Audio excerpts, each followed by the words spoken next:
കുടിച്ചോളൂ. വയറ് നിറച്ചു കുടിച്ചോളൂ. കോമ്പര നിറഞ്ഞു കിടക്കുക.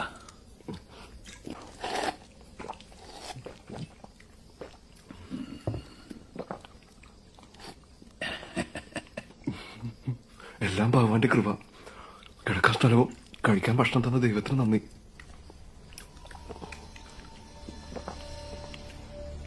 അതൊക്കെ തന്നത് ഞാനല്ലേ?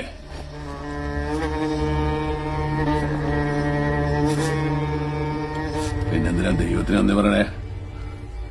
അയ്യോ, ഞാൻ അങ്ങനെ ഉദ്ദേശിച്ചല്ല. പിന്നെ താൻ എന്താ ഉദ്ദേശിച്ചേ? പറയാ, കേൾക്കാലോ. ദൈവമല്ല എന്നെ ഇവിടെ എത്തിച്ചേ, അല്ലെങ്കിൽ ഞാൻ ആ കാട്ടിക്കിടന്ന്. വിധിയാ തന്നെ ഇവിടെ കൊണ്ട് എത്തിച്ചേ, ദൈവല്ല. ഞാൻ അറിയാതെ എന്തെങ്കിലും പറഞ്ഞെങ്കിൽ ക്ഷമിക്കണം. മാണിക്യചരത്തിലൊരു പാട്ടും കൂടി.